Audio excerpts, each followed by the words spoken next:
a gang leader who gets captured, a poor rancher trying to make things right, a tale in the Old West. All this can only mean one thing. We're comparing 310 to Yuma on this episode of Retro vs. Remake.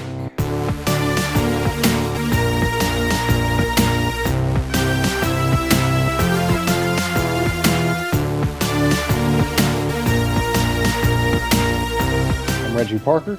And I'm Dan Bulick. Welcome to another episode of Retro vs. Remake. Welcome to Retro vs. Remake, the series where we discuss films and their remakes. Join us as we ask the question, should this remake exist? Today's films are 310 to Yuma. So let's get started. 310 to Yuma, the original, released in 1957, starring Glenn Ford, Van Heflin, Felicia Farr, Leora Dana, Robert Emhart, and Henry Jones. Directed by Delmer Daves. Screenplay by Hasted Wells, and music by George Dunning.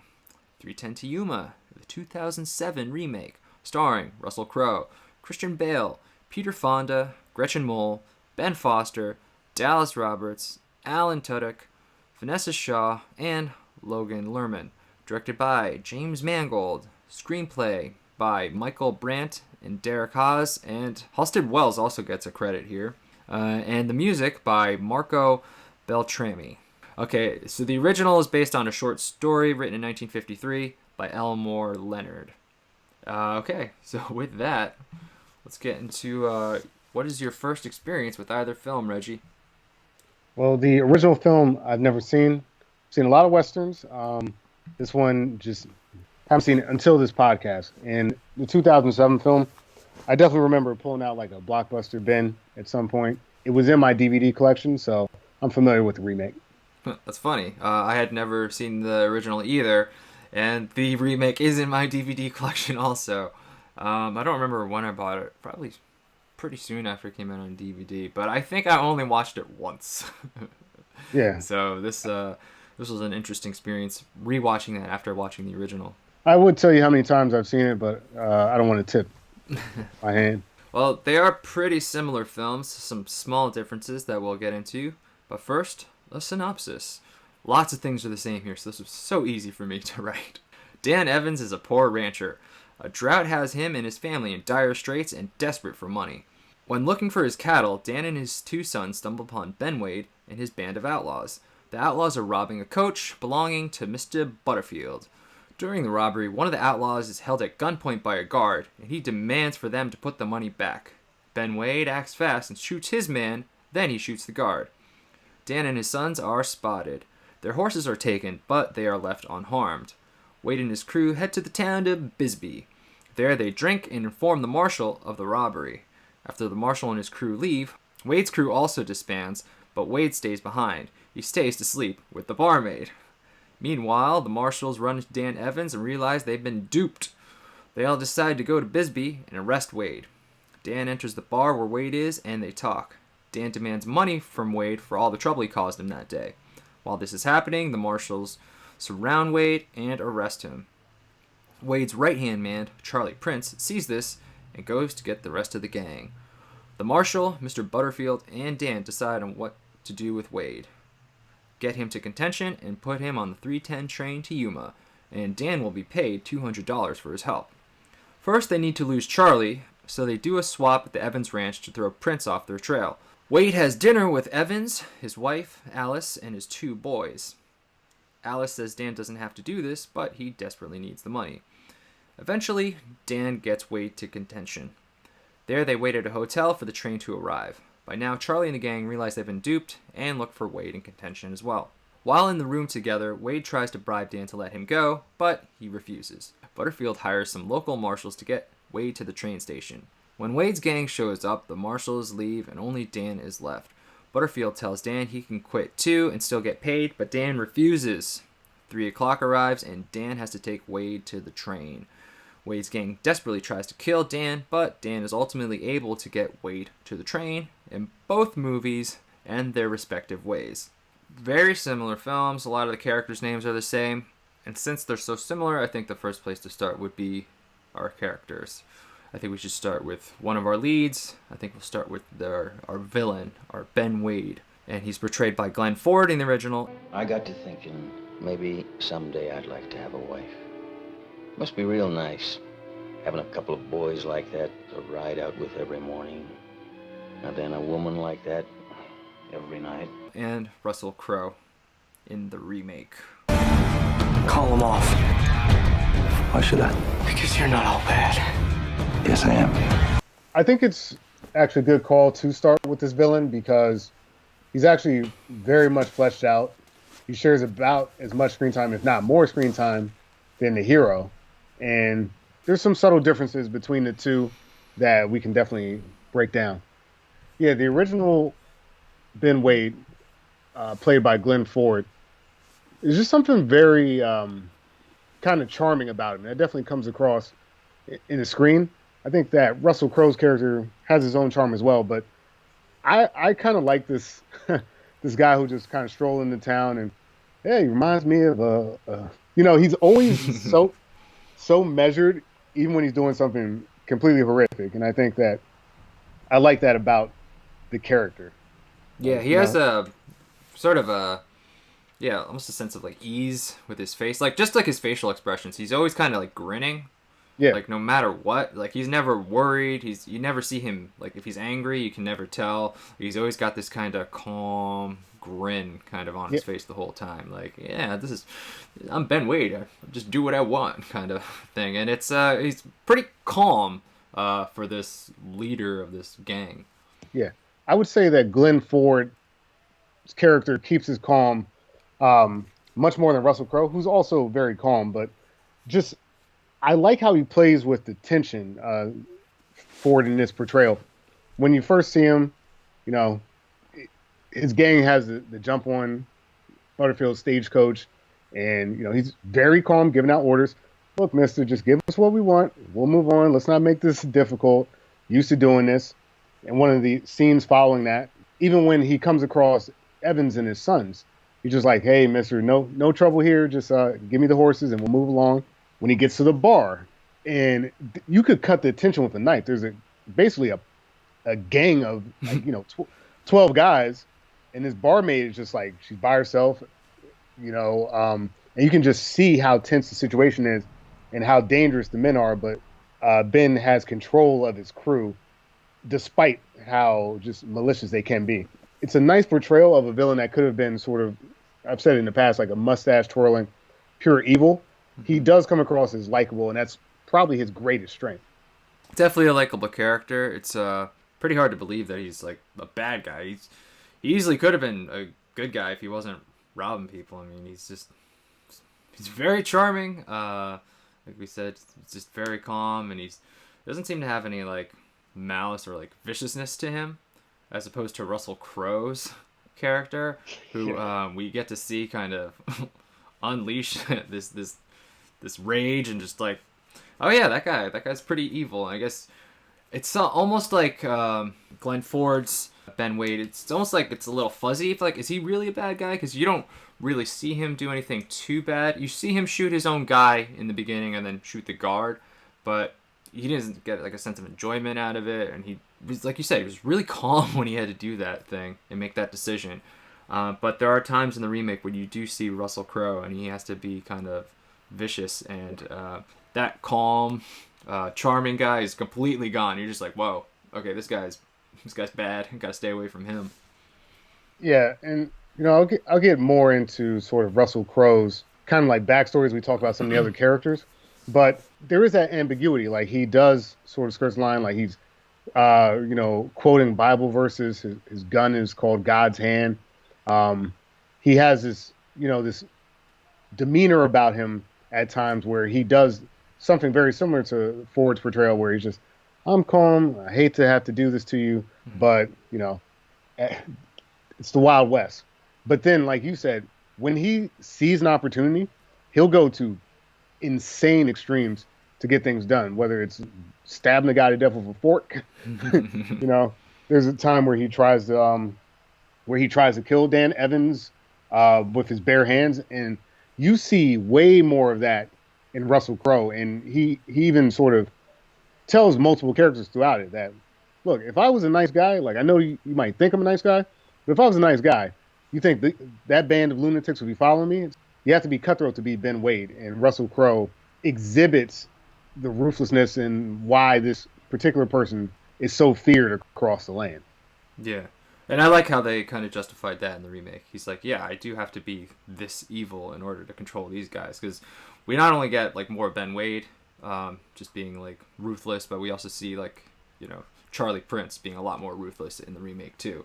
So it's like, yeah, why would they listen to this guy if he's just kind of all smiles all the time, right? Mm-hmm. He has to be able to kind of turn it on and off in a moment's notice, which he's able to do. So he's able to have that charm 1 minute, and then just, like, the next second, just like, whoa, where'd this guy come from? And then just back to normal. It's pretty crazy, that the portrayal that Russell Crowe does. Yeah, I think it brings us to sort of the main difference in terms of why the gang follows him. My take on the original was that he's just a smart, charming guy. And, you know, these other guys who don't think too far ahead recognize that strength and they follow him because, hey, he's always getting us out of jams. We always have a plan for something. Whereas Russell Crowe, yes, he plans things out and he's charming, but he also, like, they know that he'll kill. He even, you know, gives more of an explanation as why he shoots his own man at the beginning of the film. Yeah. He says, you know, his carelessness got us all in danger. So, you know, there's not many rules. He said it. There's not many rules in this game, but one of them is, you know, you can't put us in danger, which kind of doesn't hold true because of how he gets caught. but you know, the rules don't apply to him, and that's why he's Ben Wade. There you go. Do as I say, not as I do. Also, just going back to the remake, like one of his, I think it's Charlie, he says, you know, you forgot what he done for us. So I don't think it's just like that he's like vicious in this meticulous planner, but like I guess he like helped them, all of them, in the remake. And I don't get a sense of that in the original, or they never reference it, at least like they do in the remake. Yeah, and there's moments throughout the film that we'll certainly talk about where, despite it not being really a smart call for Wade, that he does help basically his captors.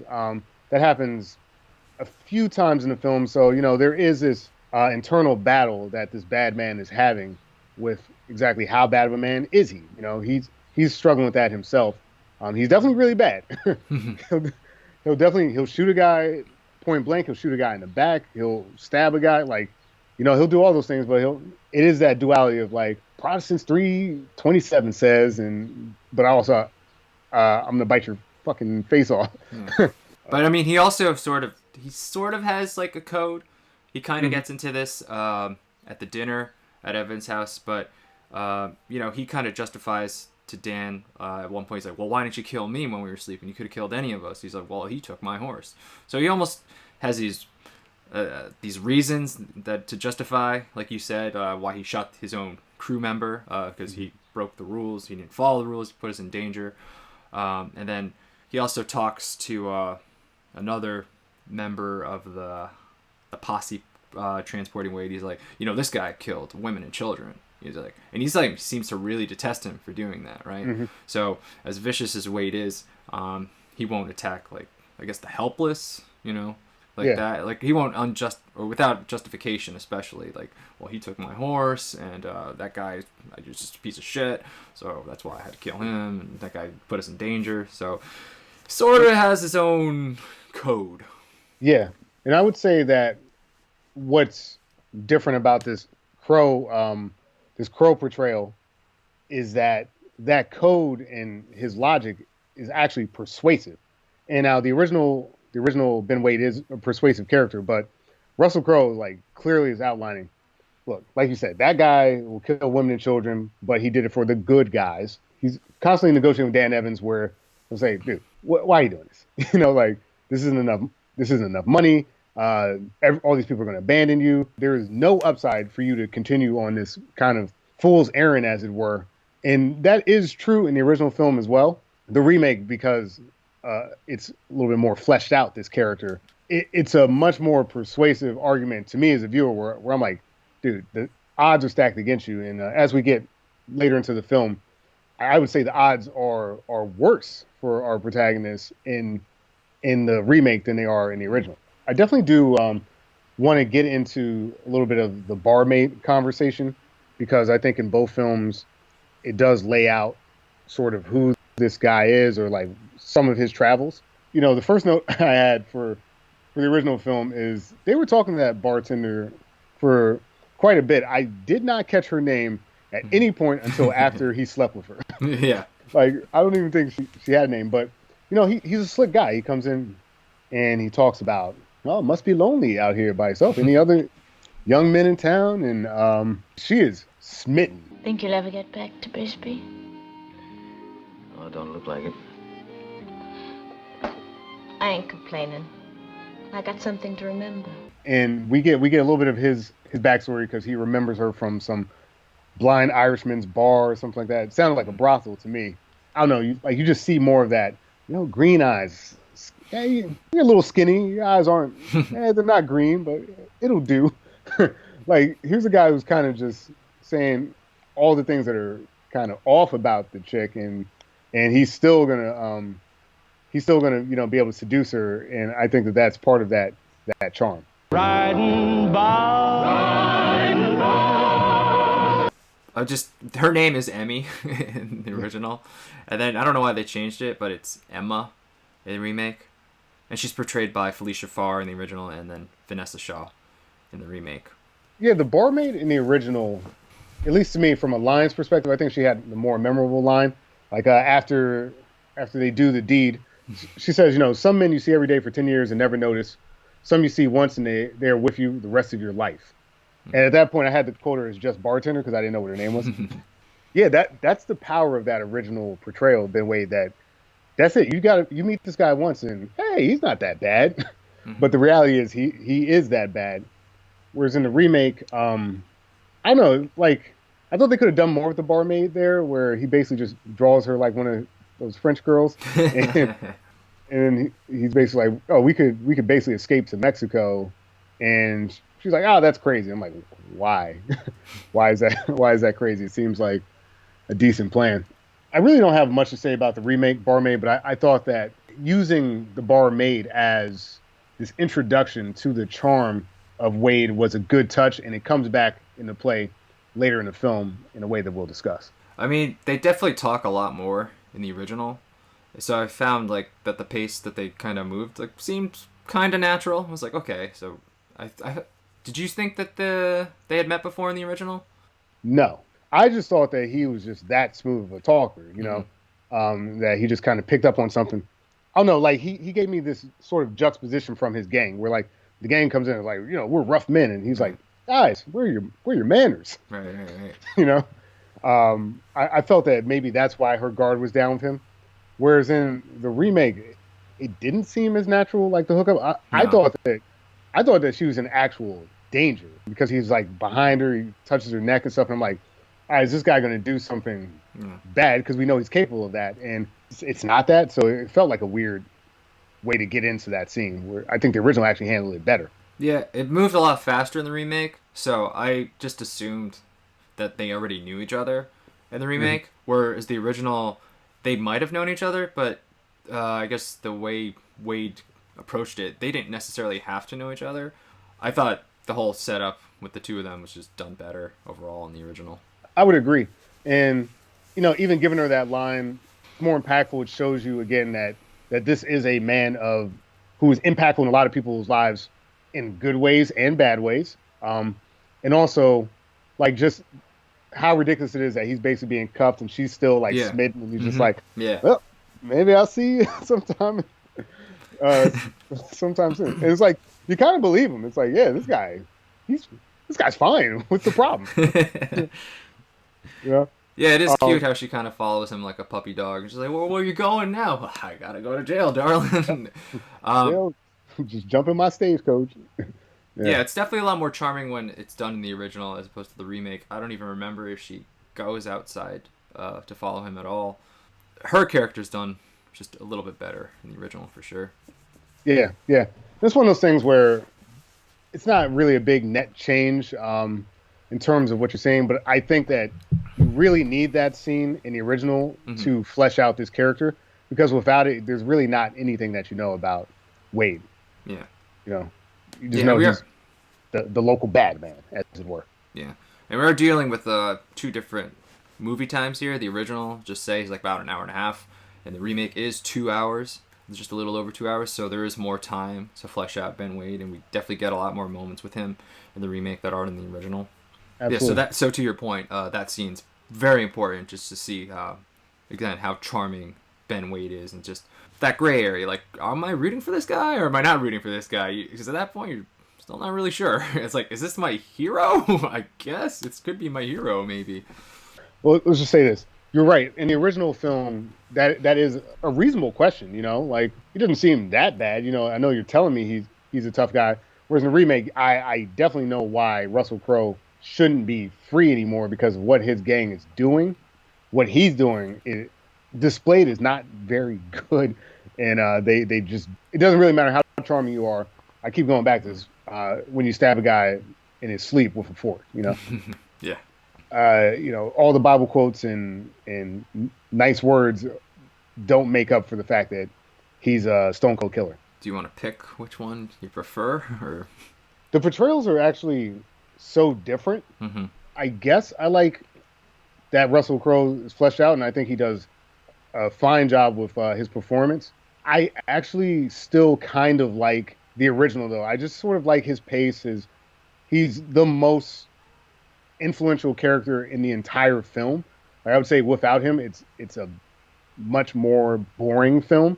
Mm-hmm. But just this kind of intrigue of this guy who, despite everything going sort of seemingly going wrong, he knows that he has the ace in the hole, and his cool demeanor makes sense throughout the film. Whereas like Russell Crowe does a lot more trying to kind of make breaks for it that, you know, don't show me the same type of confidence that this original film character has. So it's very close. I mean, it's close to a push for me, but my own weird sort of personal taste, I like the original a little bit more, but it's very close. Yeah, I'm kind of in the same boat as you. I thought what Russell did was pretty good. I like the turn, just being able to get ruthless in like a moment's notice. But, you know, watching the remake after watching the original, it definitely didn't have as much charm. And yeah, it's just it was really enjoyable to watch Glenn Ford. I don't know, something about his whole demeanor, just having that smirk on his face the whole time, just like he's in control like the whole time, and he doesn't really have to do anything.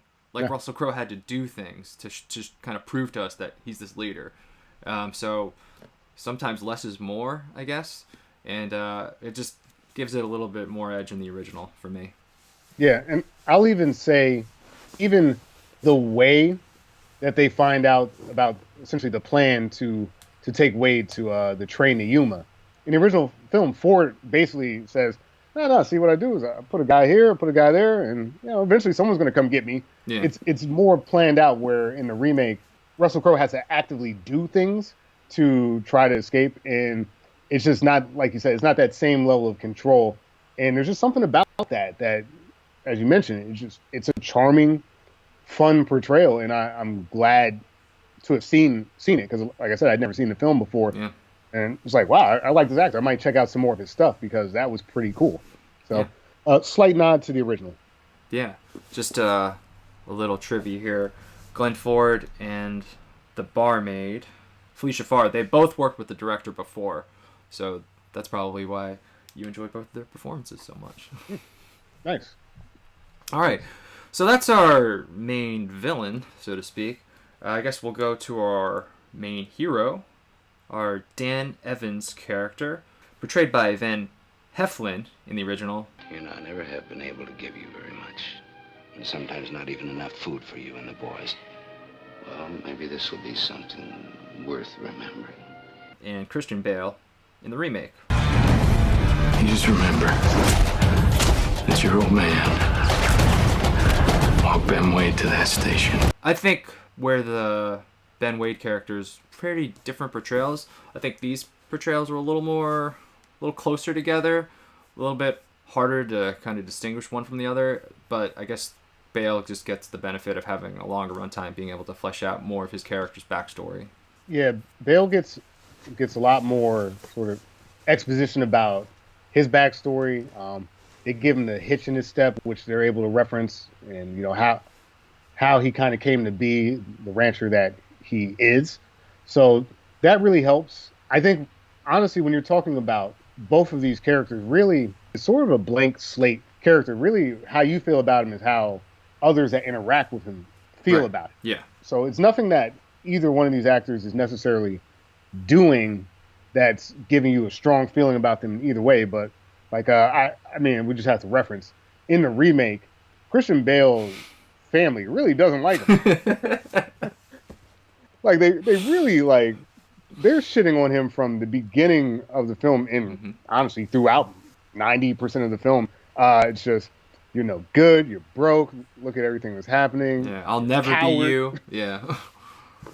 Yeah, the inclusion of the teenage son, Will, that we're going to talk about a lot more, but just the way he looks at his father, and Christian Bale references like the way he looks at him, it's not good. It's just like he doesn't like him. Heflin gets a little bit more leeway from his kids. They actually believe in him, but he's trying to show them that the situation is unwinnable. So they're like, my dad can shoot, whatever they say, a rabbit or something from 50 yards. Like, both kids actually believe in him, whereas in the remake, that's just not the case. And the interaction with the wives in both films, again, you kind of get sort of that same thing. I would say the wife in the original film is the one that kind of like tips her hand that like, this guy's not that great, whereas in the remake, she's a little bit more understanding, but I feel like the son is taking kind of like the brunt of being like, this is why Evan sucks.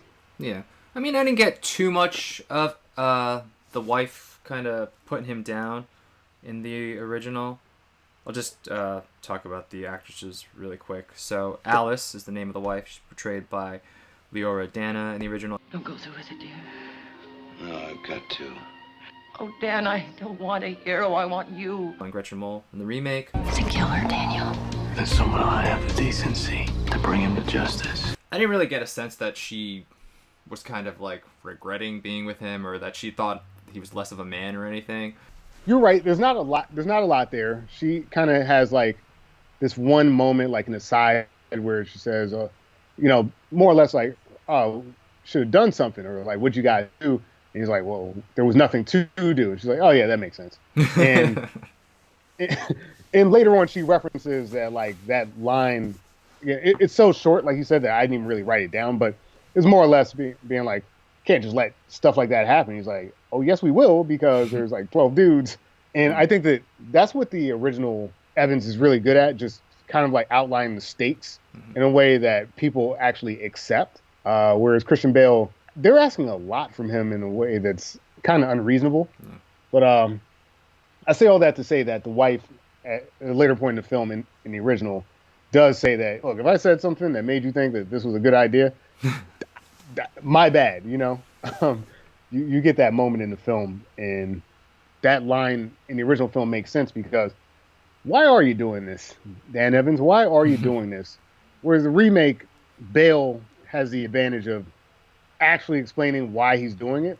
It's like, as insane as his suicide mission is, he's still like, okay, I get it. I get why you think you need to be the hero this time. Yeah, and I guess I'll just kind of jump on that Christian Bale description. So, yeah, he's getting like shit from his kids, kind of from his wife, and not just that, but like he's also a lot poorer in the remake. He's sort of in debt to this Hollander guy, and then the first time we see Christian Bale is when his barn is getting burned down because he owes money. And then he even tries to go into town to like kind of barter with him. It's like, well, can I give you this? I mean, he just gets his ass kicked there. So like Christian Bale's Dan Evans is a lot more pathetic than in the original film. I never really got the sense that Dan Evans in the original was kind of this big loser, like you do in the remake for sure. I definitely got the sense that he's poor and pretty desperate. That's why he's going to do this run to get Wade to the 310 to Yuma. But I never really saw him as a loser, because like you said, he's pretty calm and like very like realistic about like, well, what was I supposed to do? I mean, there's nothing I could do. We would have been in danger. We were outnumbered. Nothing I can do. Right. Matter of fact. So this is what we did. But like if Christian Bale comes and says that in the remake, they'll be like, well, you're you're just spineless. You're just weak. Why couldn't There he you do goes anything?" again. Yeah. So like he's getting it left and right in the remake, while Dan Evans is just pretty much like a normal dude, just poor Yeah. in the original. Well, to your point here, sort of this loser dynamic that they've put on Christian Bale in what seems to be a very unfair way, but it's a motivator. In the original, people actually respect him. Like, yeah, he's fallen on hard times. I think everyone has with the drought, and like his game plan is basically like there's not even really like a doubt that he'll get the money if he goes and asks for it. Like maybe it's going to be tough, but it seems like he'll be able to get the loan.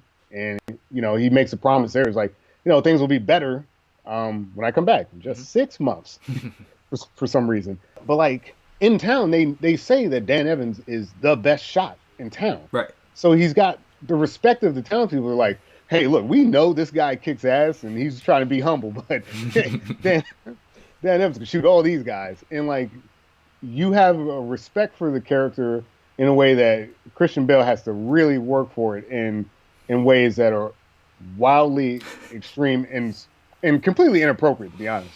Like, it is not fair at all what he's going through. And, at a certain point, I think the rest of his kind of world picks up on the, wait a minute, we didn't sign up for this. And by that point, he still forges ahead and sort of earns his respect. Whereas in the he already had it. Yeah. Wasn't that bad. So, I mean, we'll get to it, I think, when we talk about the son. It may be more about the wife in the original, but I think Dan Evans in the remake has more of a redemption arc, I think, than the Dan Evans in the original, because his wife didn't really shit on him too much in the original. Not like his son did in the remake. Right.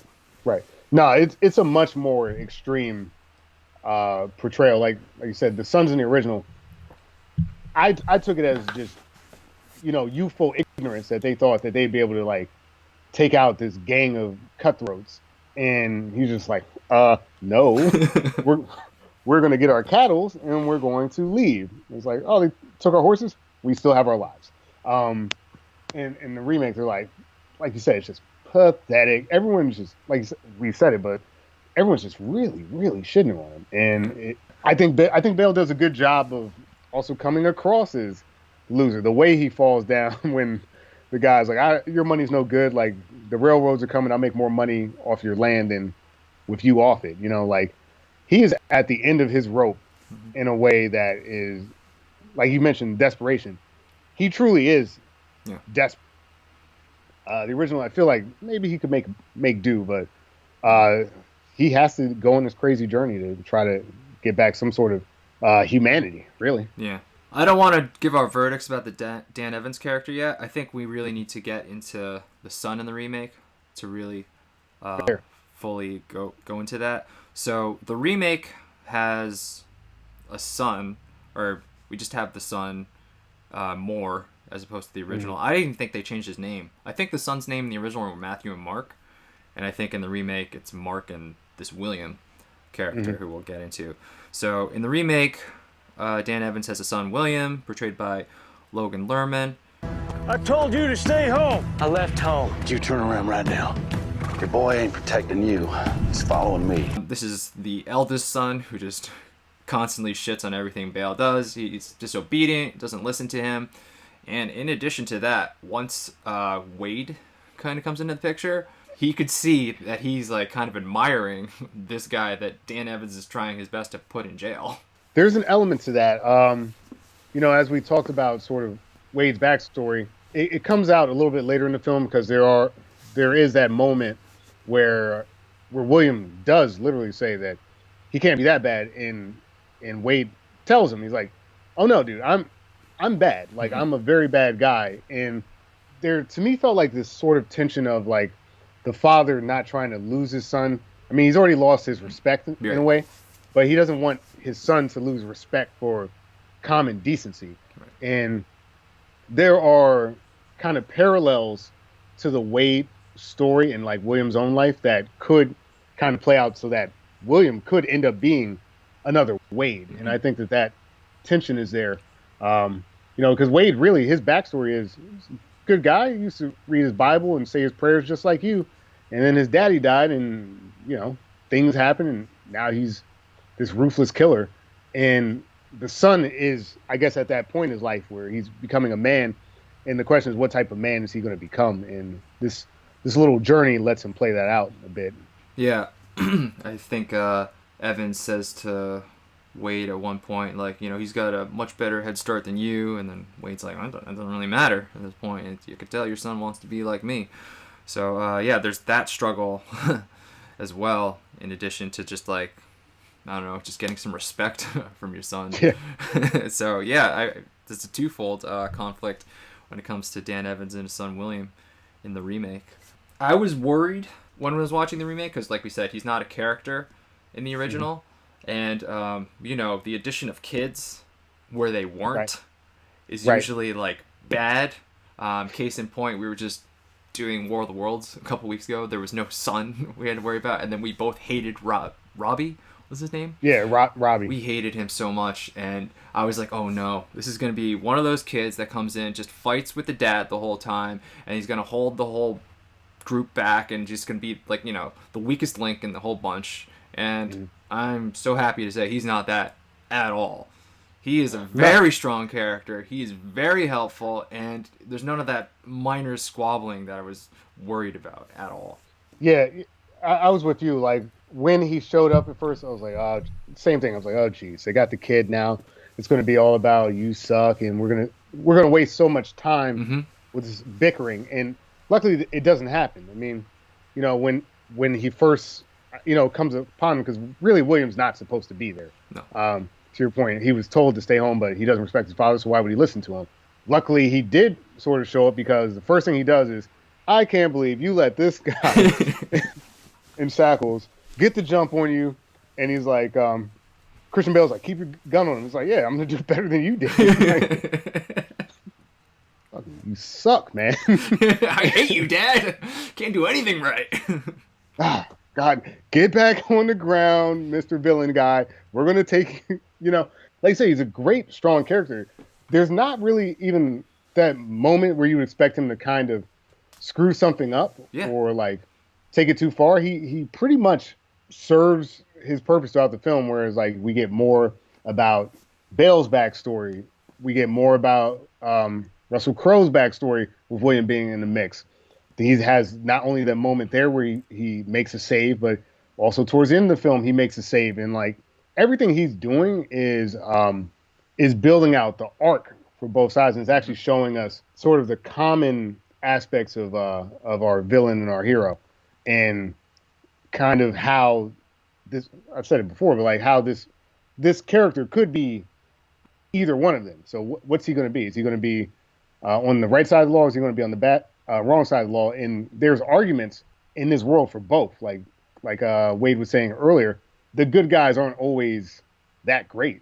I mean, really, at the end of the day, what are we talking about? We're talking about some, like, rich dudes who basically going to build a railroad and screw up their way of living. Mm-hmm. And it's like, you're fighting for these guys? Like, they don't care about you. They're just going to throw money at you and, move on and get richer. And so there's an argument for Wade in this world, as bad as he is. And I like that gets to play out with William being added to the mix. Yeah, I'm just happy that they didn't have them arguing the whole time. There's no moment where, like, Dan Evans goes to him, like, you have to go back home. You're just not safe here. He's like, he's kind of established himself by, getting Russell Crowe, like, back, like, arrested again, or whatever you want to call it, just being that strong force in the group. And then after that, like, Dan Evans really didn't have to, like, tell him to go home. It's like, all right, he's part of the group. We lost one. Oh, now we got another one back. So they kept him there. They didn't have, like, too many sappy moments either. There was a couple, nice subtle moment later in the film where Dan Evans just goes, William, and then William's just like, what? He just gives him a subtle nod, and it's just like, you know what? I like that. Nice and subtle. You don't really have to say, I'm so proud of you or anything like that. It's just a nice little nod. And, it's very true to character, too, because that Dan Evans doesn't seem like he's going to open up like that to his son. No. I mean, that is actually an interesting part of it. The subtlety of this performance and sort of the weight that Dan Evans has been shouldering. His kid's lack of respect comes from a lack of understanding of who he is. And I think that if Evans had something that he could kind of fall back on in his life to show his son that like doing the right thing is actually the right thing. Because honestly, doing the right thing isn't getting him anywhere in life, Right. really. Whereas Wade does whatever the hell he wants, and look at how awesome his life is. He's banging barmaids, and he's rich. Like, what's the problem? It's basically this argument of where you're going to get your respect from. Like you said, that subtle nod to his son is the closest thing that you're going to get to him sort of opening up. But if he had opened up maybe before, which doesn't seem like really would happen in these times, I think that his son would have had a better understanding of who he was and how they got to where they were. Because once his son realized that he did have quote unquote true grit. Call back to episode 12. Yeah, exactly. I think that they both found a mutual respect for each other. That if taking that character out, you don't get that, and I honestly think that this movie would suffer without the addition of William. Yeah, wholeheartedly agree. Like I said, I was really worried. You bring in a kid, he's gonna argue with the dad. I'm just gonna hate every time the two of them interact. That doesn't happen. They wisely put like all their bickering before we have to transport Wade, while we're still kind of at the Evans Ranch, and you just see him like, one day when you're in my shoes, I'll never be in your shoes. It's like, God damn, you hate your dad. So it was enough to know that this is a very tense relationship. There's a lot going on there that, I don't know, maybe it'll get resolved on this journey. And to what you were saying before, like he starts respecting his dad. Like I think as Dan starts respecting William more, it's that respect is like returned. Like they both start to respect each other in a way, and then that just helps their bond. It's just like that tension, that whatever they had between them just starts to dissolve because they're both understanding each other a lot more through this journey. And even the villain Wade, who has really no stake in this man's life or relationship. Honestly, if the guy dies in the next scene, it really shouldn't matter to him because ultimately that's his escape. But like there's this understanding that maybe because he didn't have a father himself, that Wade starts, like you were saying, he also starts respecting Evans and learning more about him, and to his detriment, begins to try to help him. Yeah. Because, and again, it falls back on the William addition. He sees a man in his son, a man who's trying to earn the respect of his son, who probably should already have it, but doesn't. And I think it sort of softens Wade's heart a little bit in a way that we're not expecting it. And again, just this little subtle addition of this character and what he does throughout the film just brings this entire package together in a clean way. So, I mean, it's much better than having your wife show up randomly in the town and, in a bonnet and saying, you don't have to do it.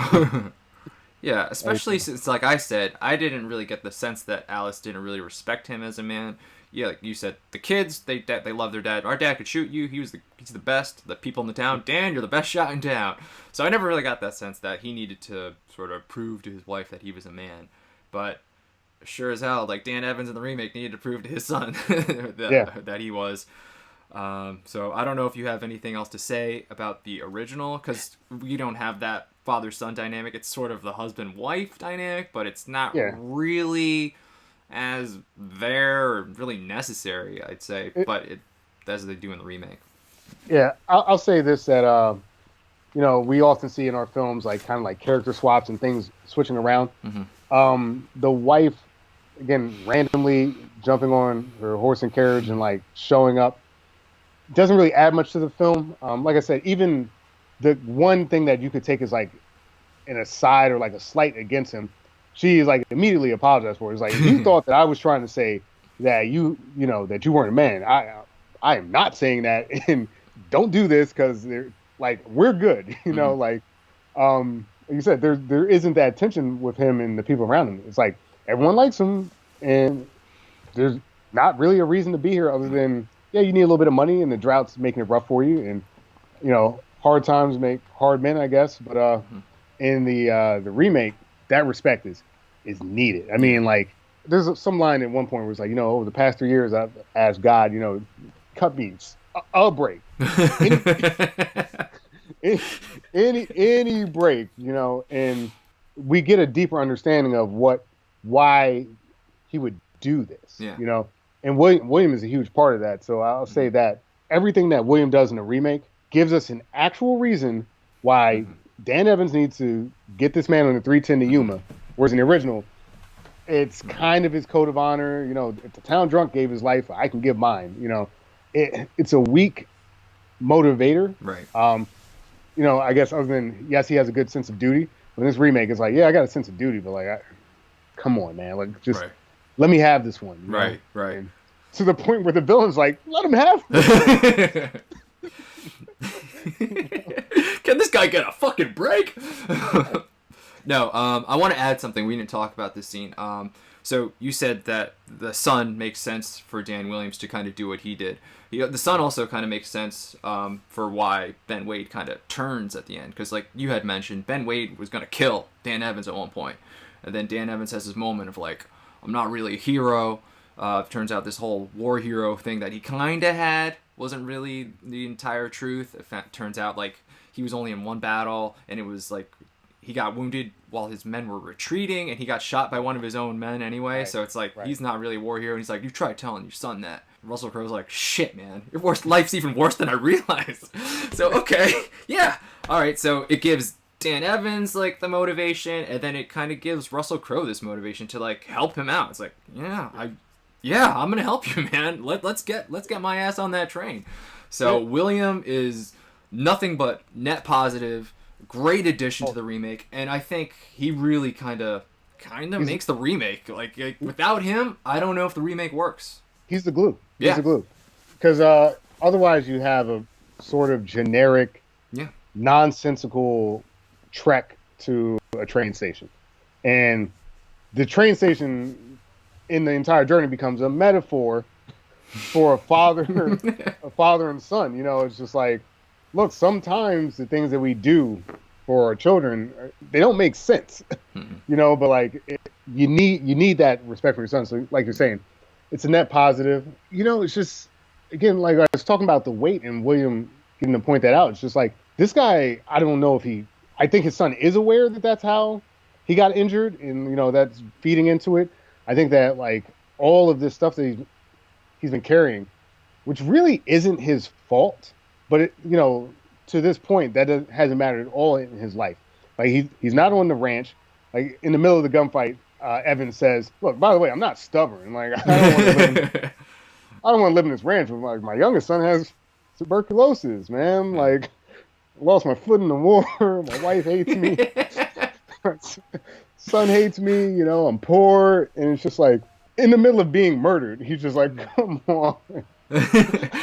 You know. Well, in all fairness, they do have a nice little laugh together during that moment, so it's all right. I appreciated it. Yeah. I say all that just to say that William gives us the arc, and if you take him out, there's less of an arc. And I think that is probably the weakest part of the first film, is that the very shallow motivation getting you to that train station, and it makes a hell of a lot more sense in this remake. Why, despite all of the problems, like logistically, this is a nightmare. But all right, carry on, because the alternative is you live the rest of your life a coward. You know. I mean, it's just points to the remake overall with Dan Evans. They had the addition of a child actor. Usually it's a subtraction, but in this case, very good addition with William. A much stronger arc with those two characters as opposed to Dan Evans and Alice in the original, which didn't really need. It was just kind of there, but points to the remake. It really does make the remake this relationship. 100%. I just want to throw out too, Dan Evans, because we said he gets a little more time because it's a longer movie. He has this pretty good line in the remake where he's like, they paid me for my leg $200. They didn't pay me $200 so I'd walk away. They paid me $200 so they could walk away. I was like, man, this guy's good. And that's why he didn't take any money, and he wanted to take him to the train, man. So great character. Just really great in the remake. I think they even took a little bit off it. I think it was like $198 and like 17 cents or something. It's like, geez. Should we round it out to 200? No, I don't want to pay the man any more than we have to. Yeah, and like that's part of it, that you can't at this point really buy his dignity. Like that's already in his mind. It's already been sold. Like when he took the $200 or what, $190 something, and they took too much of his leg. You know, he thought that he was getting some deal, and he realized that no, you guys screwed me over. Like I fought your stupid war. I lost my leg, and it's ruined my life. You gave me hush money that obviously didn't last. I'm stuck on this ranch, and like I'm not doing it again. It's like you said, it's a powerful line. It's a powerful scene. It's like, no, screw your money. Like, give it to my son, give it to my wife, because I'm gonna take this guy and I'm gonna put him on that train. Great scene. I mean, like you take those little subtle moments out. It's a much worse film, and I love it. Evans starts to get his arc and his redemption in those moments, and I don't know what you have on your notes, but I think we're kind of starting to lean towards the endings. Yeah, I think that's where I'm thinking we should go from this too. Yeah. Our endings are very different. Very different. We'll start with the original. So, like we said, there's no son, but Alice shows up. So they're all holed up in the hotel room at the contention, waiting for that train to come. And while they're waiting, another character we haven't talked about yet, Alex Potter. We'll probably talk about him later. He gets killed. He gets hanged. Yeah. Alice, the wife, shows up. She's trying to convince Dan, like, you can't do this, Dan. I'm sorry if I said anything. Like, he's like, no, a man's got to do what a man's got to do, pretty much. Well, like you said, weak motivation. Go ahead. No, I said I don't want to skip over because when they do kill Potter, she has to walk through the hotel. She's like, ew, goo. Oh no. I didn't want to. Sorry to derail you, but I wanted to like bring up the random hanging and her just being like, ooh, moving on. I forgot to mention too. Butterfield hired these guys around town to also kind of help Dan out. But then once Wade's men come, they're like, whoa, whoa, buddy, we're not gonna do this. So they bail. It's pretty much just Evans and Wade at this point. Butterfield's supposed to get Alice home safely, I think, at this point. So the two of them start going towards the train station. Yeah. Now, there is a moment that's not in the remake. Are you talking about the funeral thing and like how one of the guys from the funeral like kind of holds up Butterfield? Okay, I'll get into that. Sure. So before all this, there's a moment where Evans and Wade are going back and forth. I think he's trying to bribe Evans to let him go, and then Butterfield knocks on the door and to let him in. But it's not just Butterfield. He's actually held at gunpoint. Turns out the brother of the guy driving the stagecoach in the beginning of the movie that got shot by Ben Wade. They just had his funeral procession. He's drunk. He wants revenge on Ben Wade. He kind of wants to kill him right there. Again, like we were saying before, the Bale Evans is a little bit more pathetic throughout. This Evans just says, "What are you doing?" Punches the guy, knocks him out, picks up with a gun. He's like, "Come on, dude!" Because like in that moment, when the gun goes off, because I think Evans stops him from shooting him. When the gun goes off, that alerts the bad guys. It alerts the sort of the gang where they are. So this guy completely screwed up the plan. Comes out of nowhere. I get his motivation, whoever he was. Cause I'm not even going to bother with his name because it's not that important. He just left his funeral for his brother. His mother is mourning, and he's in a rage and basically blows up the entire plan with his stupidity. And then when he wakes up, Evans, being a nice guy that he is, he's like, well, they're here now, so what are you going to do? He's like, well, gee gum, mister. My mom, she only got but one son, It's like, wait a minute, dude. You were real tough 20 seconds ago. And now you're like, well, I guess I'm just going to abandon you, Mr. Evans, because, even though this is all my fault. And like another kind of point to the original where Evans is doing all of the work. Yeah. All of the work. And everybody else is screwing up. You saddle him with a drunk. His wife shows up and is like, what are you doing here? Some random dude that they didn't introduce us to until he's the last 10 minutes of the movie. He shows up. It's like, punch this guy, shoot that guy, fix this problem, fix that problem. And it's like, I wanted to bring that moment up because it's another kind of like headwind that is unnecessary for the main protagonist, but he can handle it in a way that we certainly know that our hero in the remake, does not need any more bad luck. So after all that, like eventually Dan has to escort Wade to the train station by himself. As he's doing this, though, Wade's gang is out there just shooting at them the whole time. Ultimately, they get to the train, but they don't know how to get on the train. Luckily, the train runs on time and is there. And then as the train's leaving, all the smoke kind of gives them a nice cover. And then Wade's kind of like, you just have to trust me. I'm going to jump, Dan. All right, I trust you. And then the two of them jumped on the train together. And then, wouldn't you know it, Alice is there with Mr. Butterfield just waving happily. Wait a minute. One more thing. Oh, it's starting to rain, too. The perfect ending for the original movie. Yep. So yeah. I mean, you want to talk about cheese. So Dan Evans, the bringer of rain. I just want to bring that up. I wrote that in my notes. I just wanted to say it. So, I mean, there's this moment, and unfortunately, there's not the same arc in the film where basically the gang are saying, "Boss, just duck. We'll shoot him." And he's like, "Nah, Dan, let's make a jump for it." And there's not really for it. I've liked pretty much everything about the film until this point, where I get it's a 1950s movie, white hats, black hats, and the good guys winning. Just really, really strange choice there. Have him just kind of jump, and then really, like you said, strange ending of off in the distance. Hey, he did it. Fairly poor ending for what was otherwise a decent, iconic kind of film. It doesn't kill the movie for me, but it definitely doesn't give me like a good feeling at the end, even though they're trying to make me have a good feeling about that ending. I mean, it's a very kind of typical, very happy ending. I mean, the guy got the guy to the train, his wife is now very proud of him, and it's raining for no reason. Yep. So everything is tied up in a nice package from that original, and 1957. So I wasn't too like, oh, they really did all of it. I was okay with it. Yeah. Because the journey had been pretty good up to that point. To your point about the journey, this movie actually practices a ton of restraint for a Western. Because you could easily just, horses and shoot that guy.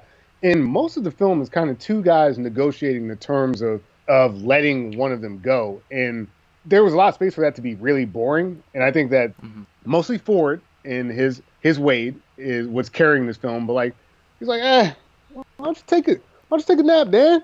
What you doing, man? My gang will be here any minute now, and we can all end this craziness. And he just does such a good job of being this interesting villain. And it doesn't make sense, but it is interesting. He's like, come on, let's jump. He's kind of the hero. Yeah. Kind of. Besides shooting that one guy and, his reputation, which, we don't actually see, there's not much bad about him. No. And everyone, even him, they're all on the train smiling. And I don't know how this journey ends for him, but, I don't know. It was a cool little flick. And I wish the ending was stronger, but, I have certainly seen worse endings for Westerns. So, he's not John Wayne on his horse going, hey. Hey, I'm not so fat now, am I? No, I mean, it is kind of a cheesy ending, but I kind of understood it. I think Evans did enough to kind of earn Wade's respect, and Wade couldn't just call off his men. So he's like, all right, let's get on this train so you don't have to die, and I'll break out of Yuma anyway. It's fine. He certainly will. Oh, yeah, he's got that grin. He's like, I'll be fine in Yuma. Yeah. Probably bang a couple barmaids on the way. I don't know. Yeah, who knows? But like you said, yeah, Evans and Wade did enough of the work in the film that they had a rapport. There was a lot of times where Wade tried to outsmart him, and Evans was able to kind of maintain control. Maybe he felt endeared to him. I didn't really make this connection, but maybe he felt endeared to him because he saved his life from the crazy brother.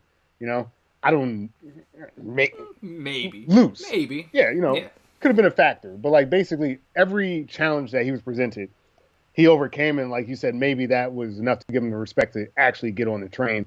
When he could have easily just said, shoot him and let's move on for our lives. Yeah. It's a decent ending. Pretty typical and predictable, but for the journey we were on, I was fine with it. And it gives you enough plausible, deniability that, like, maybe it all works out for everybody. Yeah. Especially Ben Wade. He'll be fine.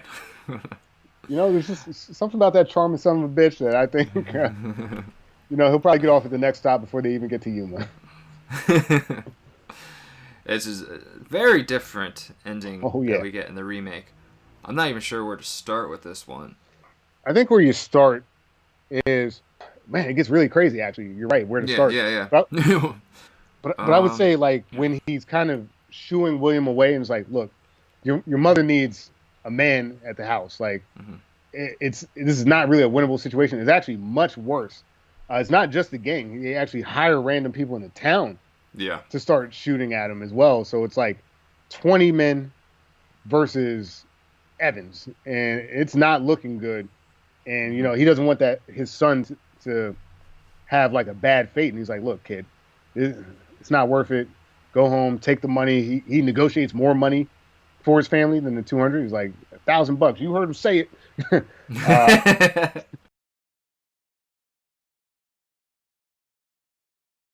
No, that's good. That makes sense.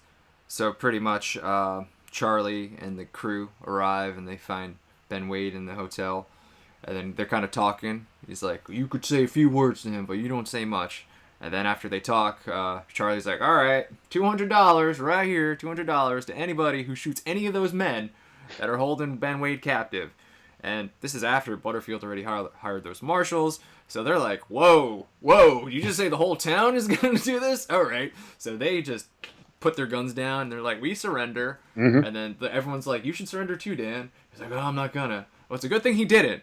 Because as soon as those marshals surrender their guns, they just get plowed down by Wade's gang. They didn't last very long, so they should have just stayed and fought. That sucks for them. So we're down to just Butterfield, Wade, William, and Evans. And like you said, they kind of Evans goes to his kid like, you gotta go, because this is a pretty bad situation. Butterfield, you're gonna take care of him. You're gonna take care of my family. Yep. All right, good. Because I gotta go. I'm taking him to the train station. This is how it's going to go down, okay? And, he's like, oh, I don't know. I guess so, Dad. And then, so they start going to the train station. The whole town is just, like, everywhere on the roofs and just shooting them from every direction you can think of. While they're kind of on their way, William kind of makes a break for it, kind of knocks out Butterfield, maybe, I'll say. And he's like, I'm going to go help. And so he goes to kind of chase after his dad. And then, during the whole thing, like, it's pretty chaotic because they're just these kind of hired guns around town. So they start kind of shooting at Wade, too. Right. And this pisses off Charlie Moon. He's like, what the fuck, man? I told you to shoot that one guy. And then so he starts shooting just the people. Yeah. And it's just like, there's a lot of people getting shot here. It's pretty chaotic. It's a wild scene. Yeah, it's pretty intense. Yeah. Good action in the remake. Mm-hmm. So, they have these moments... Wade and Evans, they come to a head at one point where Wade's just like, I'm done running, man. I'm not going. He's like, you're going. I'm not going. And like we said before, he just starts choking Evans. He's going to kill him right there. And you see him like, oh, he's going to die. And then that's when Evans kind of pleads his case like, I'm really pathetic. I'm like more pathetic than you think. Like, here's my army story. So then that's kind of turns Wade. And he's like, all right, we're going to get to that train station. They start going to the train station. Charlie Moon's still just right behind them, just ready to kill Evans. This is where kind of William comes in. He sees this like cattle, like fenced in, and he kind of lets them loose. And that kind of takes Charlie out of the picture for a bit. And kind of, does it give them cover? I think it gives them a little bit of cover. Definitely gives them cover. Because Charlie's basically like, he's got his hired men, shooting at him with rifles and stuff like that. The train's late because it's Dan Evans, so of course the train's late. And which was a nice nod to the original, because the original, they were saying the train's running on time today, but the remake, goddamn train's late. So, I thought that was a nice little twist on the original. Yeah, it was actually the 3:15 to Yuma. And again, another great Williams scene where, look, he's not going to win a shootout with Charlie Moon. That ain't going to happen. No. But, hey, he's a cattle guy, and he knows cattle spook easy, so, he lets him out and Charlie, it's kind of comical. He's like, It is a little bit. What the, you know? Hey, you needed the Benny Hill music or something. Yeah. While that was happening. Just kind of get like lightly trampled, not enough to hurt him, but just like, geez, this is inconvenient. I also like that there's another opportunity for like the kid being included for William to be like captured, and I'm glad that doesn't happen, you know. But basically, like as he sort of makes the cover, whereas before it was the smoke, and this time it's the cattle. We're getting there, you know. He gets him on the train as it arrives. Gets him on the train, and he gets him behind the bars too. Mm-hmm. And then as Wade's like, "You did it, Dan! You did it!" Bang bang! Charlie Prince ain't out of the picture yet, man. He shoots Dan right in the back. Yep. And then Dan turns around, shoots him again and again, and we just see Dan go down, man. And much to Wade's dismay, because he's freaking out. He's like, "No! What the hell, man?" And then he's like, he's dead. And the train's not moving yet. Fucking Charlie's like, "You're welcome, boss. You know, for a rancher, you're a tough son of a bitch to kill." Mm-hmm. And then they give Wade his gun. Charlie turns around. Something's not right. Something is not right. And then fucking he turns around really fast, draws his gun, but nope, not faster than Ben Wade. Ben Wade shoots down not only Charlie, but all of the men in his crew before any of them are even able to get one shot off. It's like 6 guys just like bang, bang, bang, bang, bang. Yeah, it was just like, whoa, what the fuck just happened? And then after that, I'm just going to go back on this train and go to Yuma. Yeah. So Ben gets back on the train. Well, William... Well, I'll say this, because he does get back on the train, but that is after William has kind of like this heart-to-heart with his dad. He says, "Yeah, you did it, Dad." And then he picks up the gun and he points to that Wade. Right. He doesn't, you know, I think they're trying to show that he was thinking about like killing him there, and he just, you know, decides against it. I started to interpret it as him trying to like kind of finish the mission, but it just seemed like he was done with it. He was thinking about killing him and he didn't. Yeah. And Wade just sort of voluntarily gets on the train, sits down, hands over his weapons. Yeah, I sort of interpreted it kind of like you said, like we kind of have two arcs with William. We got to make him respect the dad, and we got to make sure he goes down the right path. So this is sort of that crossroads for William. He shoots Wade, he's going to become Wade.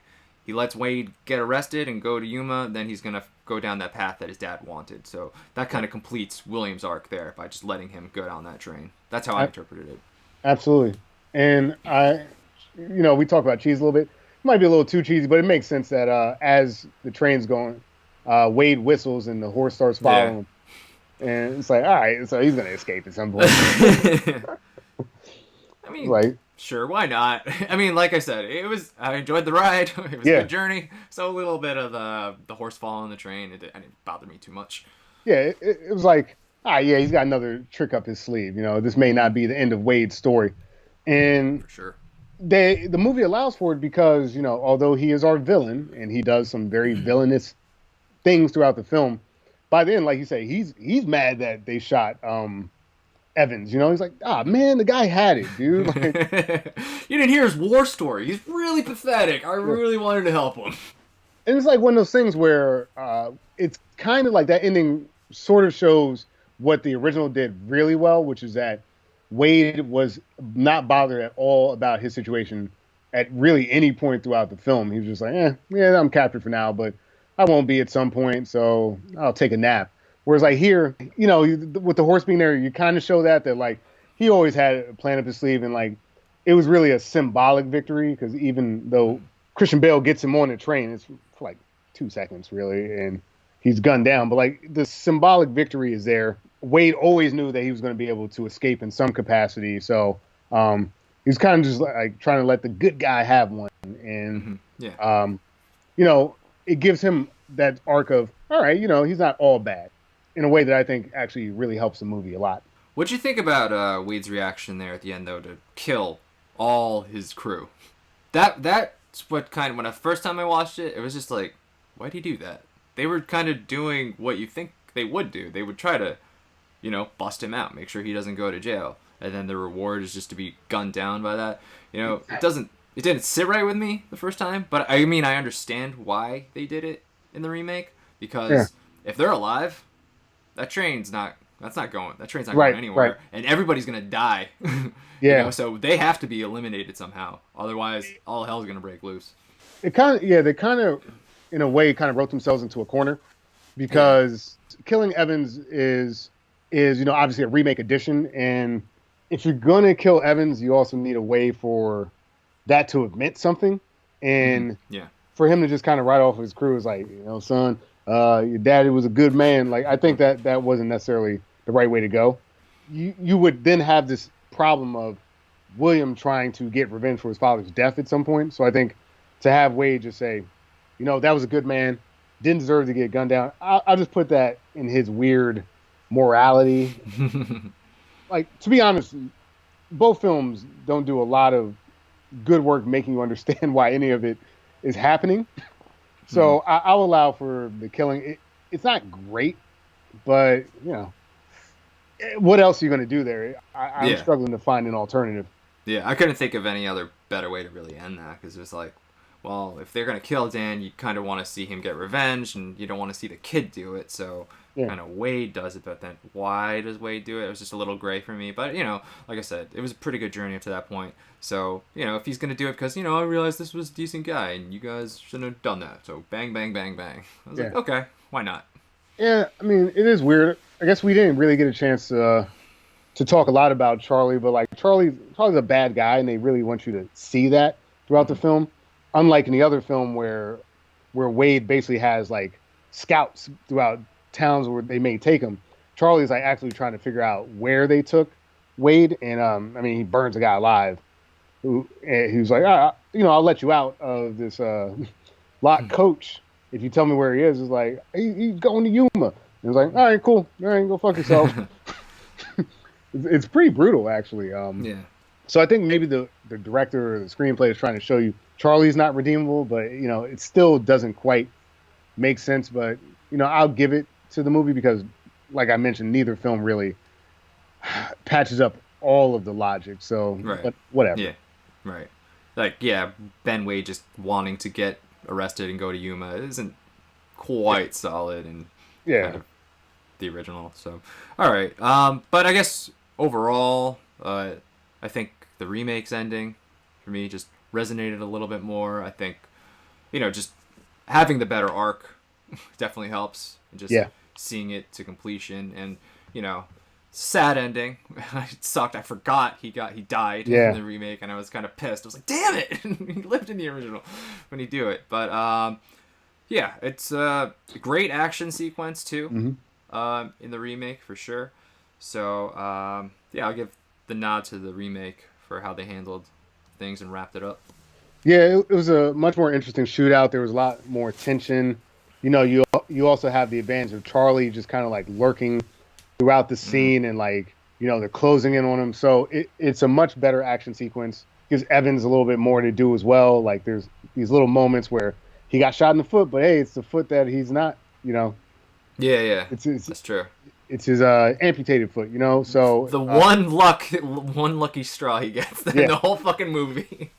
And I mean, to be honest, it does make sense that he's not coming back from this journey, and that's why he negotiated more money for his family, because he knows that. He knows that. How the hell is this going to work, Yeah, the odds are realistically so against him. So for one man to kind of rise up against an army of 30 people and just not get killed, it's pretty unrealistic, and that's definitely not the movie we've sold the whole time. And I think that it works. Like, he got him on the train. Sure, it was a short, not well-lived victory, but it was a victory. He got it. His son got to see his father be someone, be a man, as it were. Not to get all toxic masculine about it, but it's a Western. It's a Western. It's like, he's a tough guy. My dad did it, and we'll get to see that story sort of played out for him. Like when he tells stories about his dad.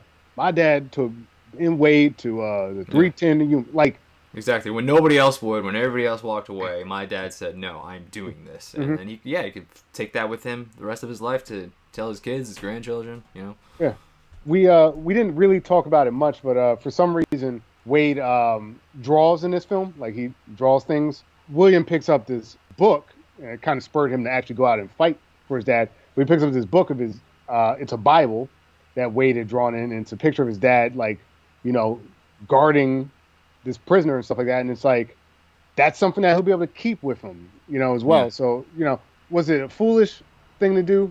Absolutely. But it's inspiring. Sometimes things Right. that inspire us aren't logical. And I think I enjoyed the arc.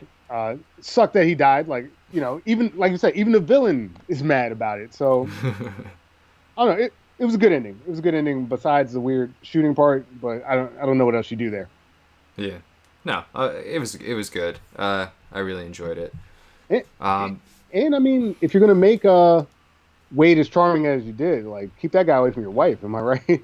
If you're gonna make him as charming as you did, some people do want to see that guy kind of make an escape. So leaving that open ended, I'm sure it gives sort of everybody that's watching this a little something to root for.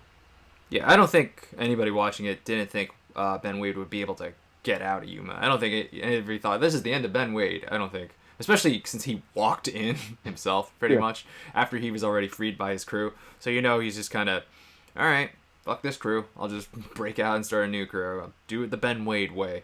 Yeah. So yeah, nobody's worried about him. I mean, honestly, you probably just bribe the guy on the train and be like, "Hey, Yeah, $200." Ben Wade. Yeah. 200. Wow, I was gonna pay the other guy 1,000. Thank God you went for 200. Yeah. All right, so those are the main differences. The characters are somewhat different in both films too, so maybe we can sort of transition there. Sure. We sort of talked about Mr. Butterfield a little bit in both films, portrayed by Robert Emhart in the original and Dallas Roberts in the remake. Kind of the money guy. Yeah. In our films, he's the reason Dan takes this task, this dangerous journey, because he's going to pay him the $200. Not really too much different with the characters, except that in the original, he doesn't really go on the journey with Dan. You see him in the beginning, you see him at the end, but he's with Dan the whole time in the remake. So I don't know if you had anything you wanted to say about that. No, I mean, I honestly, even though he's not in the film as much, I think the Butterfield in the original sort of stuck with me a little bit more in the sense that I did believe him a bit when he said that he was going to stick it through. I didn't really have that same belief about this Butterfield. He's just too much of a money man. To be honest, in a lot of ways, he is the villain in the remake. All you're doing is transporting stuff so you get wealthier, and you're basically just throwing money at people for them to kill themselves so that you can get richer. And it just, I didn't feel like the Butterfield in the remake had as much honor as the Butterfield in the original.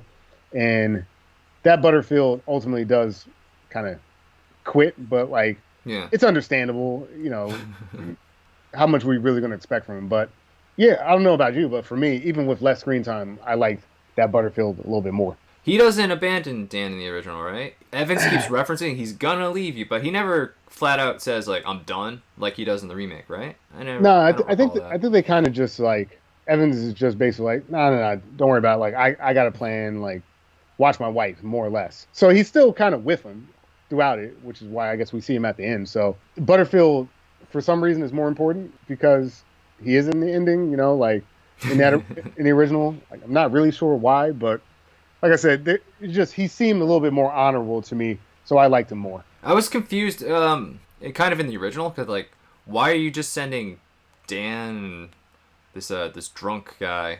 Where were all the marshals? Like towards the end, like why couldn't they get anybody to sort of join them at contention? The smaller crew kind of confused me a little bit, so I kind of understood like the remake. Okay, they're bringing a few more people. Like, why does this? I need 2 men. It's like, why can't you get more? So that confused me a little bit, but that's a little bit off topic. I guess if I had to compare Butterfields, I guess I'll go with the one that didn't abandon Dan at the end. He doesn't really do anything too different in the remake that I can think of that really makes him stand out. And when it comes to a push like that, I usually just go for the original portrayal. Yeah, and I mean, to be honest, maybe because there are so many more characters in the remake and we're doing more, he's just really forgettable to me. Like, I guess he was there the whole time, but I wasn't really paying attention to anything he was doing. The original, maybe it's just because of his look, really, but like he stuck with me in terms of, I remember him. And really the only reason I remember Butterfield in the remake is because I made note to remember him because he's in the original. He's an important character because he kind of gets things going, but he doesn't really do much in kind of either film, but I'll push for the original in that case. I agree. We could go on to the only other character that's in both movies really is Charlie Prince. We have Richard Jekyll in the original. End of the line, mister. And Ben Foster in the remake. Where'd they take him? I don't know. Let me out of here! This town's gonna burn! We already kind of talked about Charlie a little bit, the number 2 guy. I didn't even know his name in the original. Yeah. Did they even say it? Because I didn't. He might have said Charlie at some point, you Okay. know. But yeah, like I said, I guess the remake does get the benefit of the longer runtime, so we did get a little more time with that Charlie. Like you said, he's a lot more brutal. He does burn that one guy alive after he says he let him go. We know he's a really good shot because that stagecoach robbery in the beginning of the movie, he's just taking people down like it's nothing. Like he almost seems like a better shot than Ben Wade, but then we do get to see Ben Wade do his thing later. So it's a much more, just like Ben Wade was more vicious, so is Charlie Prince in the remake.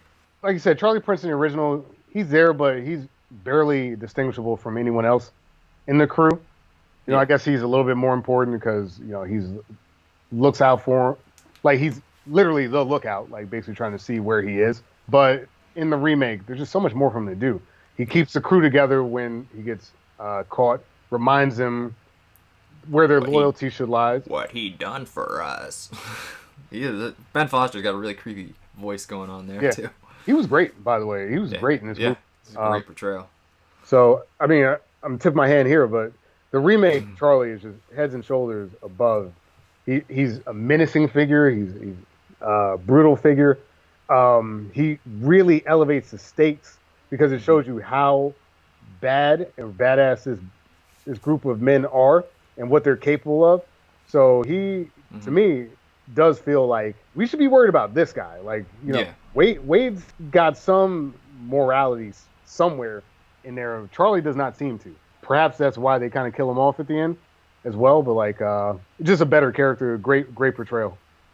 Yeah, a great portrayal. Definitely portrayed more as a villain in the sort of the classical sense. Like, this guy is just like evil. He's bad.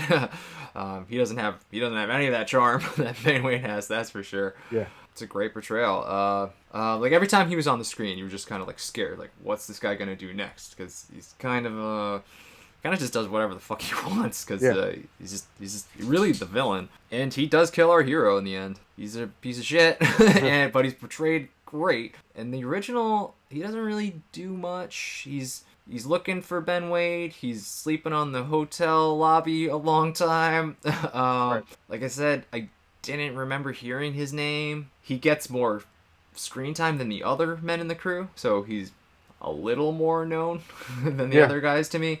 But he doesn't really do much. I'm definitely not scared when I see him. I'm a little worried, like, what's going to happen, but, like, I'm not like, oh, man, this guy's going to kill me, he's going to burn me, like, so, yeah, definitely points to the remake for that Charlie Prince portrayal. Yeah. I mean, just the idea that he recognized that these idiots are shooting at the wrong guy and he'll kill people in town. Yeah. He's smart enough to realize that everyone's shooting at him and he's just kind of getting away. I'm going to go sneak around the back and I'll catch him a different way. Like, he's a smart, capable character in the remake. And in the original, I think he just has maybe one or two more speaking lines than your average goon. I was going to say, he's very smart in the remake because he's the one that kind of tricks the marshal in the beginning of the movie to leave Bisbee. And, you know, he gets kind of cornered. He's like, so where'd you say you're coming from? He's like, he comes up with a lie right on the spot. And then Ben Wade's just kind of smiling to himself. So, yeah, he's very smart, capable, vicious, brutal. He could, you know, be the leader if they chose to, but he has this unbreakable loyalty to Ben Wade, which, you know, it's going to come bite him in the ass when he gets shot at the end. A great villain and just a great portrayal by Ben Foster. He doesn't have a lot of screen time, but he's memorable as hell. Yeah, see, I'm glad you said that because I was going to say I almost wish he had more screen time. I wish they did more with him, but like I said, the movie with the longer runtime kept things tight, you know, even with all the exposition. So I was okay with it, but I do slightly wish that there was more that they got to do with him because that would have been interesting. Well, sign of good character, leaving you wanting more. All right, and then our movies do have characters that are sort of exclusive to each movie. We had kind of mentioned him before. The original, Dan doesn't go alone to transport Wade. He goes with the town drunk, Alex Potter, portrayed by Henry Jones, no relation to Indiana Jones' father. That's a bad joke. I'll cut it out. So he's the drunk, and he's also hired $200. He doesn't really do much. Kind of a comic relief. He has some funny moments when the marshals are kind of gathered around. Well, if they're going to think that we go to here, they certainly will. And then they're going to think we go to here. They absolutely will. And then they're going to think we go to contention. They certainly will. Will you let me finish the sentence before you start agreeing with me? I had a good laugh at that part. That was funny. I thought the line with the son was funny. Where where he's like, you got a drink around here? Nope. My pa told me you'd ask me that. That was really good. Yeah. So he's got some, comedic moments, some levity in a movie that really doesn't have it. Yeah. But ultimately, he doesn't really do anything, and then he's just sort of killed.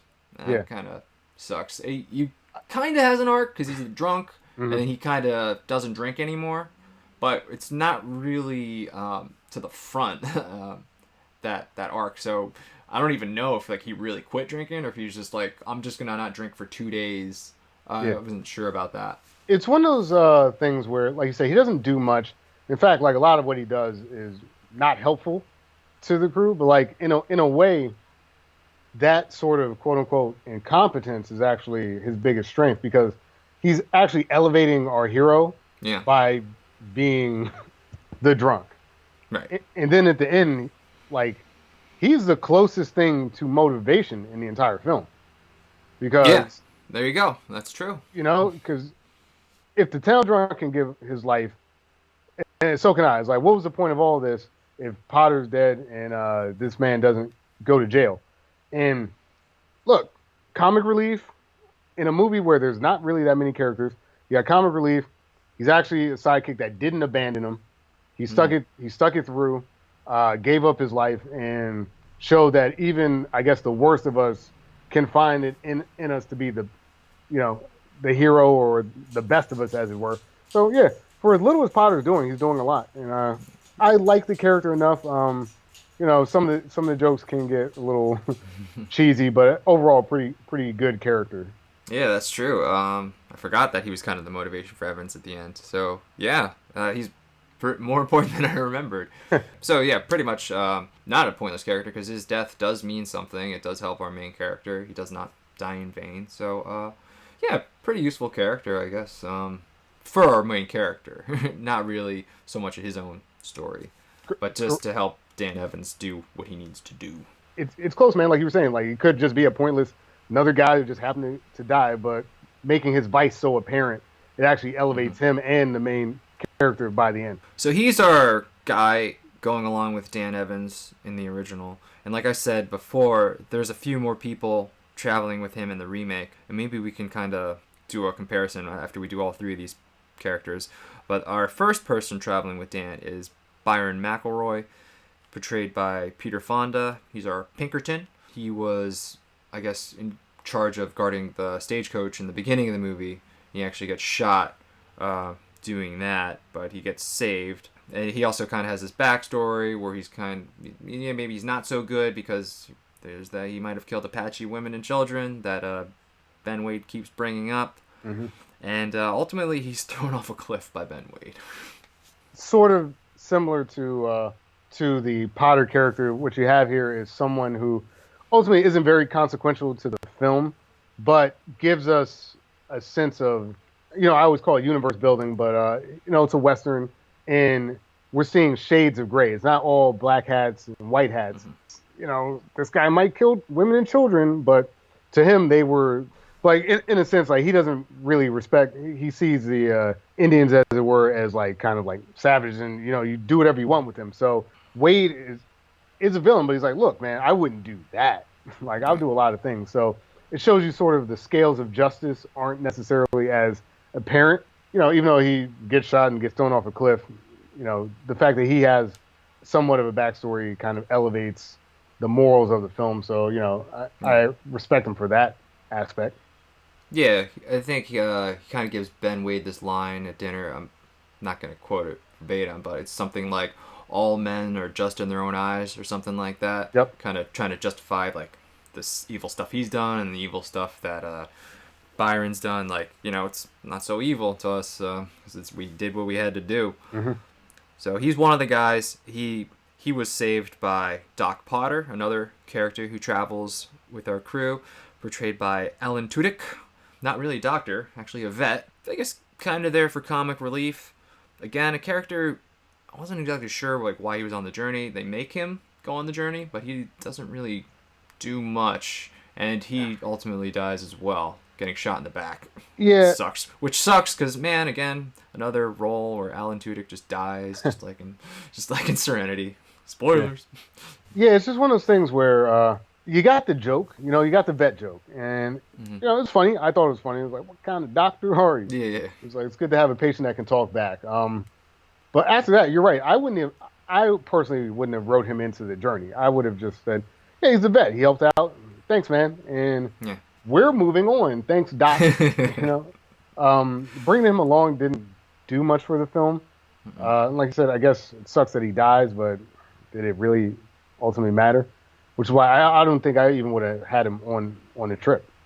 Yeah, he doesn't really do anything, and his main purpose, I'm assuming, for being there is like if anybody needs any medical attention, but he never is needed for that. So, sort of a pointless character when all is said and done. This other character might even be more pointless. So we have Tucker, played by Kevin Durand. This is a hired hand. He works for Hollander.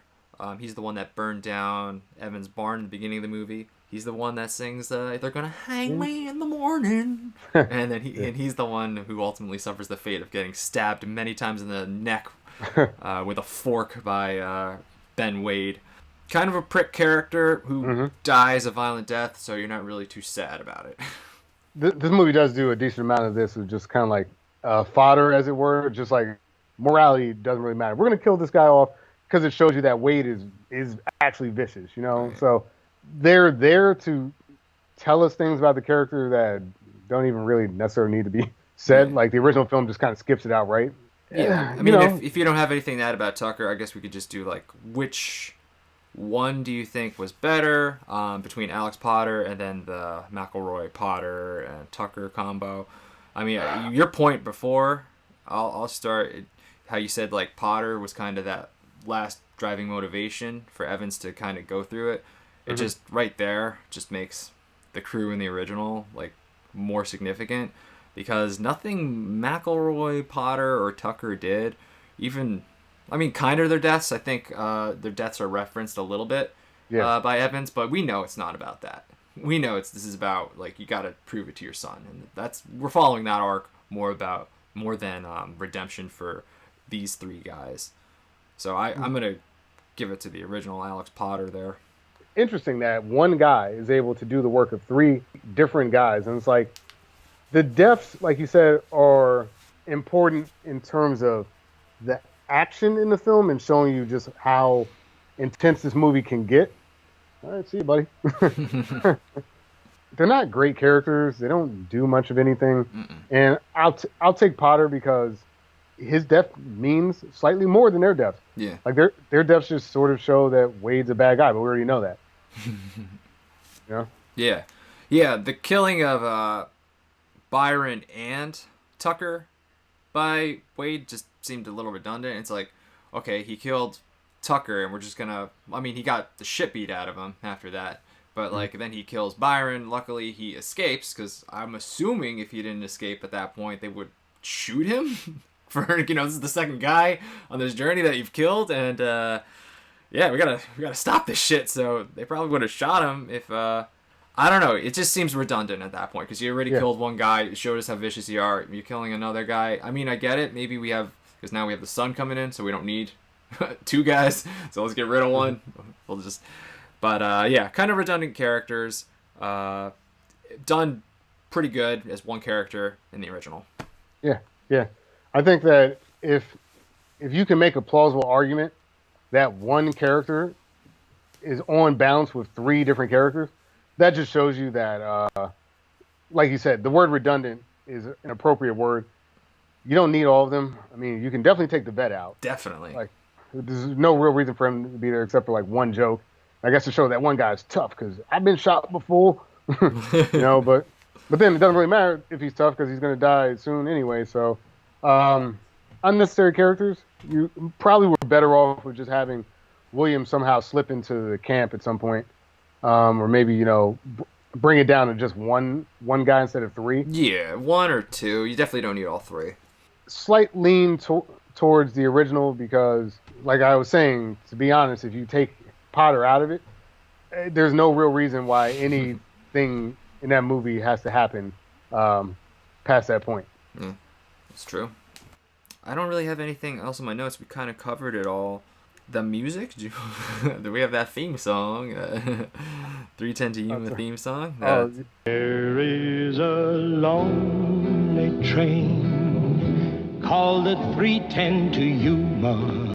You know what? I did. I'm glad you brought up the music because I did make a note about that theme song when I was watching the original film. And basically, oh yeah, so like one of the lines is there's a lonely train called the 310 to Yuma. No, it's not. That's not the name of the train. That's interesting. That's the schedule. But but I was laughing though because I appreciate what they did there with the song explaining the plot. Let's just get into it. This is what's happening.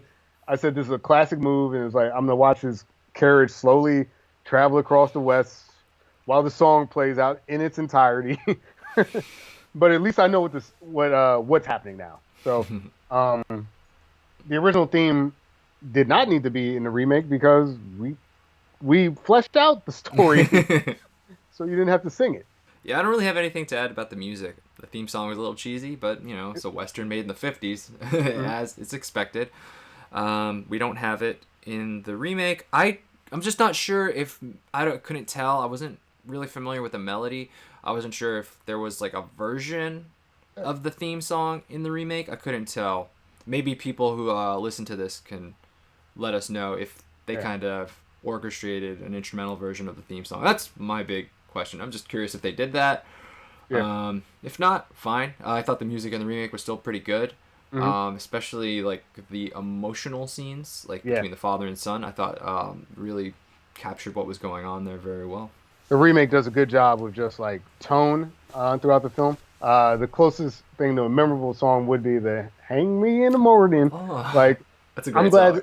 I'm glad that's included, and it's funny that that's like a tune that he picks up. So it's like, "Here, Mister, we're gonna get you hung and strung," and he's like, "Fork, fork, fork." You know what? That's not a bad song. He's like, "Why'd I kill him again?" Oh yeah, the horse. Yeah. No, I didn't just kill him. He took my horse. Yeah. So, the music isn't a huge factor in either film, but there's enough there that it's worth mentioning. Yeah. Worth mentioning that, like you said, a lot of westerns did that, where the song was describing the plot. Like another movie that I don't know if there's a remake for it, but at some point we might do like a High Noon, and like the song in High Noon is really important throughout the film. The song in this film is not that important. No. They play it in the beginning, they play it at the end in the original, and you don't hear it at all in the remake. So, but still, I wasn't taken out of either movie, really, for the music. So, I thought it was fine in both. Yeah, I thought it was fine. All right, I mean, it looks like we covered everything, Reggie. Unless you got anything to say, it might be time for the verdicts. Oh, nothing else from me, so we can get into what we thought. All right, here it is. Reggie, should the remake exist? Dan, usually there's a little bit of uncertainty about where we are. I'm not even going to give us that pause or delay. The remake absolutely should exist. The original film is fun movie. I thought that at times could have been a little boring, but we give it the 1950s filter, and the Wade character is so compelling that I thought it was great to have him. I would say Wade actually isn't as strong in the remake, even though Russell Crowe's doing a good job. It just shows you how good the original Wade portrayal by Ford is. But everything's fleshed out. The storyline makes a lot more sense. The action's better. Most of the characters that are added actually bring something to the table. It's just a good remake. Honestly, when I was watching it, I was a little nervous because I remembered like not liking the movie because, to your point before, you said you'd only seen it once. and I had only watched it once, even though it's in my DVD collection. So I was like, oh, this must be bad. There must be a reason I didn't like this, and maybe just I got older, or my taste in films changed a little bit. But I found this to be a very serviceable, well done Western movie, and I think that it picks up a lot of what the original leaves blank. And if you're going to do that in a remake, I think that if you're going to do a remake, you should have some sort of fleshed out thing of your own, and I think they did that well. So this remake should certainly exist. Yeah. Just going to your point of the DVD. Yeah, I remember not liking it when I first watched it. That's why I only watched it once. I remember it got like great reviews. Like I remember reading in Rolling Stone, like, this is the best Western ever. I'm like, Christian Bale and Russell Crowe, you mean Gladiator and Batman in a movie? Hell yeah, I'm gonna watch it. I guess my expectations were just so high and I was just like, oh, that's the movie this is? Oh. So I didn't like it when I first watched it. But rewatching it for this, hells yeah, this remake should exist. There's no doubt in my mind either. I was a little doubtful at first watching it, but as soon as I realized what the film was about, the father-son thing, I was like, wow, that was a brilliant move. It was a brilliant addition. And two things that I usually hate when remakes do: making it longer, number one, half hour longer, and number two, adding a kid. This is how you do it, people. This is how you make a movie longer and how you add a child character, because I didn't hate any of that. Like, I was happy that this movie was longer. I wanted more. Like, just like you were like, oh man, can we get more of Charlie Prince? I'm like, yeah, can I get more of the other characters in this movie? Because it was just so masterfully done. Like, I didn't find myself bored at all. Like, I'm always checking the clock for remakes that are longer, but not during this one. I was just like so engrossed in the story. That father-son dynamic, that arc was just so compelling. It just brought a whole new level to the original that wasn't there before. And I really liked the original. Yeah. I thought it was a really good movie. I watched it with my wife. She hates old movies. She liked it. I couldn't believe it. And I was like, wow, I can't imagine how the remake's going to top this. And wow, they found a way. They found a way. It just seemed like the same thing in the beginning, but once that the father-son arc kicks in, it goes above and beyond. So absolutely should exist. I like that you said that, because at the beginning, I was starting to check out just the same as you at the beginning. I'm like, oh, they're doing a 1-to-1. It's like, we're just going to do this again. Yeah, even the lines were the same. I was like, you're doing the same dialogue too? I don't know, man. So yeah, I don't know. Like, I think maybe that is it. That at the time, our expectations for what the film would be were different. I mean, maybe if you were looking for something that was like a constant action-packed Western, that this is not that, but it's better than that. Yeah. Because there's a real, like, good story in the film. It's kind of like what I liked about True Grit, is that you took that genre and flipped it a little bit, made it new and interesting. So, well done. Very well done. Yeah, there was no doubt in my mind. I was coming to this just be like, I love this movie. I can't say for all of them, but I think this is definitely one of the best, like, original and remakes that we've had to watch as a pairing. I can't think, especially like after the few we just watched, it's like, oh man, there's some really not good ones. But like, the original's really good, the remake's even better. Do yourself a favor if you haven't seen either and watch at least one of them, if not both. Yeah, I mean, the closest thing in recent memory would be The Fly, because the original Fly is a decent film, but it was okay. There's some drawbacks. Yeah, it was like science fish, 50s hokey, so it was like, it wasn't as great. Like, this is a really solid original. I mean, for the time it was made too.